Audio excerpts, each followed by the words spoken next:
Hace unos videos te hablé del astronauta de Palenque, una teoría que explica que un ser de otro mundo estaría grabado en una lápida mortuoria. Se le llama paleocontacto al presunto encuentro entre seres extraterrestres y culturas antiguas. Sin embargo, en el siglo XVI y en plena época colonial, se registró un caso que debido a sus características puede estar relacionado al fenómeno ovni. Eso lo convertiría en el primer encuentro con lo desconocido en el ahora México civilizado. Te invito a que te quedes a escuchar la historia del soldado Gil Pérez. ¿Teletransportación?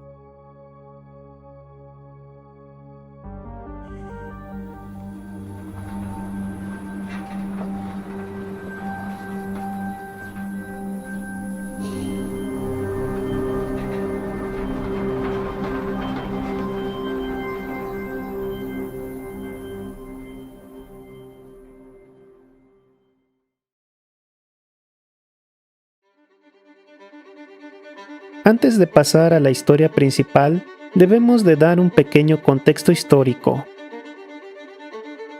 Gómez Pérez das Mariñas y Rivadeneira fue un político, diplomático y militar español. Fue gobernador de las Islas Filipinas de mayo de 1589 a octubre de 1593. En ese mismo mes, el diplomático se hizo a la mar y zarpó de Cavite para Pintados. El 25 de octubre de 1593, durante la noche, los remeros de origen chino se amotinaron y asesinaron al gobernador. Es aquí donde comienza nuestra historia. Debido al magnicidio, las fuerzas militares tenían que estar alertas. En la noche de aquella fecha, el soldado Gil Pérez montaba guardia en la Plaza de Armas de Manila, Filipinas. Debido a la gran carga de trabajo y a la tensión gracias al atentado hacia el gobernador, sus párpados comenzaban a pesarle. Esto lo obligó a recargarse en una pared. De repente, una espesa y extraña neblina lo cubrió y el sueño lo venció.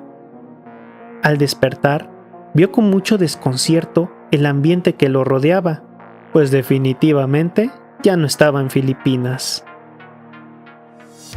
Desorientado, deambulaba por las calles de la Nueva España cuando fue detenido por soldados imperialistas, quienes lo empezaron a interrogar. Dijo su nombre y que estaba de guardia en Manila, Filipinas, pues el gobernador había sido asesinado. Para los otros soldados era muy difícil creer lo que estaban escuchando. En esos años, un barco le tomaba mínimo 2 meses llegar de Filipinas a México, más aparte lo que se hacían llegar a la capital. Gil Pérez fue tomado preso y llevado ante la Santa Inquisición, a quienes relató su historia hasta el hartazgo. Al final, se le acusó de desertor y comenzaron a buscar señales de brujería o pactos diabólicos. Durante su encierro, Gil contaba su experiencia y a pesar del escepticismo inicial, la gente lo comenzó a hacer famoso. Un par de meses después, un barco llegó de Manila dando la noticia del magnicidio, dejando perplejos a las autoridades, no solo por el asesinato, sino que todo cuadraba con lo que Gil Pérez contó meses atrás. Más aún, en la embarcación venía un soldado que lo reconoció y confirmó que Gil Pérez estaba de guardia aquel 24 de octubre. Ante tal declaraciones, las autoridades liberaron al prisionero que volvió a Filipinas. Fray Gaspar de San Agustín fue quien dio a conocer la historia basándose en entrevistas hechas a personas cercanas al caso y apareciendo en su obra Conquista temporal y espiritual de las Islas Filipinas, publicado en 1698. Escuchemos una parte del libro.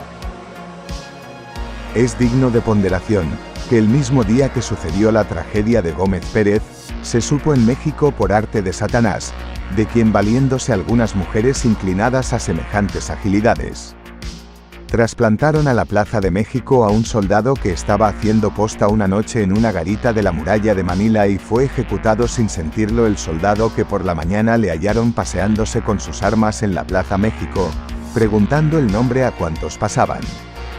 Pero el Santo Oficio de la Inquisición de aquella ciudad le mandó a volver a estas islas, donde le conocieron muchos, que me aseguraron la certeza de este caso. Si bien es cierto que la Santa Inquisición no es una fuente confiable, es de recalcar que lo que aquí narrado es muy diferente a lo que usualmente encontramos en sus actas. Que el soldado haya mencionado una misteriosa neblina me recuerda a un fenómeno que ocurre en el infame Triángulo de las Bermudas, pues quienes han pasado por ese lugar reportan una extraña neblina de color verde que vuelve locos a los instrumentos de navegación, así como un episodio de tiempo perdido, ya que aviadores reportan o haber llegado antes o después del tiempo de llegada calculado. Pero Gil Pérez no fue el único en experimentar una teletransportación, y no nos tenemos que remontar siglos atrás, sino a unas décadas e ir al sur del continente, Argentina. Conozcamos el caso del matrimonio Vidal.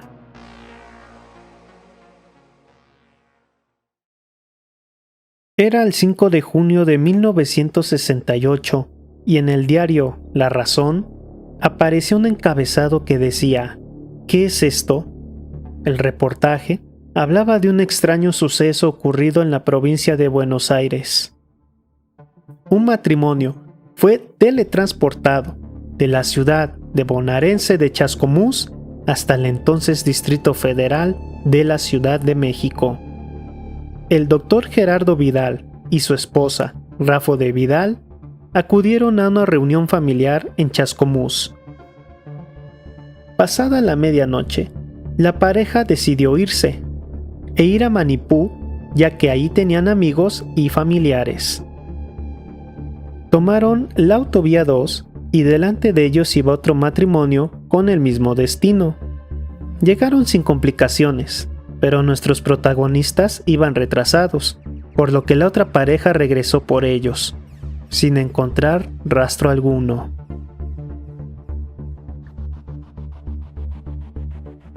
Pasaron 2 días, y nadie sabía nada de los Vidal, hasta que en la residencia Rapalini recibió una llamada del consulado argentino en México.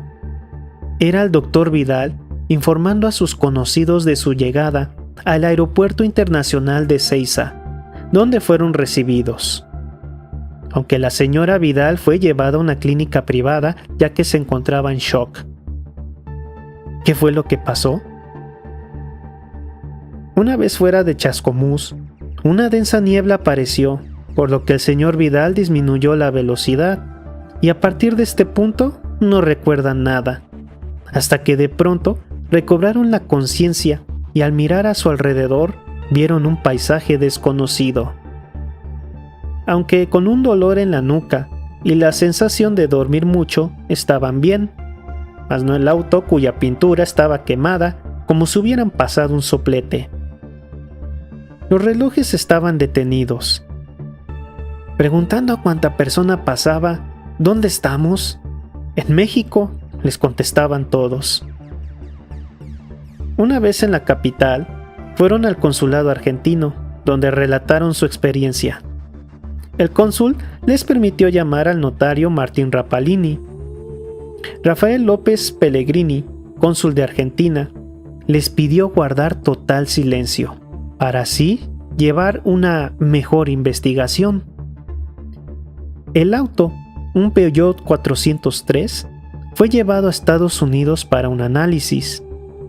A partir de este punto, los hechos tomaron relevancia.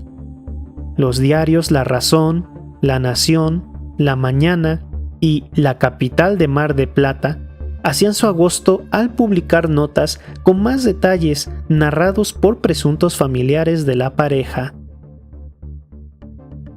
Para 1996, el caso había sido olvidado, hasta que resurgió con mucha polémica, ya que el investigador argentino Alejandro Agostinelli indagó a fondo y su conclusión era que el caso fue un fraude, un elaborado plan de marketing para vender la película Che OVNI, estrenada el 7 de agosto de 1968. El filme presentaba la historia de un cantante de tangos llamado Jorge Sobral, quien manejaba un Peugeot 404 cuando es llevado por un ovni para luego aparecer en Madrid. Lo parecido del caso y la trama de la película es obvio, por lo que se cree que el caso Vidal fue un invento, una estrategia publicitaria para promocionar la película. De ser así, estaban adelantados a su época. El director del filme, Aníbal Lucet, fue entrevistado por la revista La Cosa. Ahí declaró: La película surgió de una fantasía mía. Paralelamente a eso hubo una historia de ese hecho fantástico, se empezó a relacionar con un hecho de la realidad. Se creó una leyenda que no fue tal, hasta el día de hoy no creo que haya existido ese matrimonio Vidal. El escritor Alejandro Agostinelli habló con Lucet y tampoco llegó a nada. No pudo saber si fue una estrategia de marketing o incluso si era verdad que un extra de la película apareció en el programa Sábados Circulares hablando como si conociera el matrimonio. Pero para el licenciado Ángel Díaz, originario de Río Ceballos, tras una investigación, concluyó que la cinta se basó en un hecho real, y se dijo que el entonces director general del Servicio de Inteligencia del Ejército Argentino, General Señoranz, aseguró que el caso era real, pero se cambiaron nombres por seguridad. Agostinelli escribió: Los Vidal desaparecieron 2 veces, la primera vez en Chascomús, la segunda en la realidad. Che OVNI está disponible en YouTube. 2 casos parecidos, separados por miles de kilómetros y cientos de años. La aparición de una niebla, fuentes dudosas, la Inquisición y una película. ¿Qué pasó? ¿Se los llevaron los ovnis? ¿Historias inventadas? ¿O realmente sucedió algo desconocido? Al final, son misterios de ayer y hoy. Si te gustó el video, puedes apoyarme con una manita arriba, una suscripción, compartiéndolo. Cualquiera de esas cosas te lo agradecería mucho. Para el próximo, iremos al rubro de lo inexplicable para poder hablar del poder de la mente. Hasta entonces, amantes del misterio, cuídense mucho y nos vemos para la próxima. Hasta luego.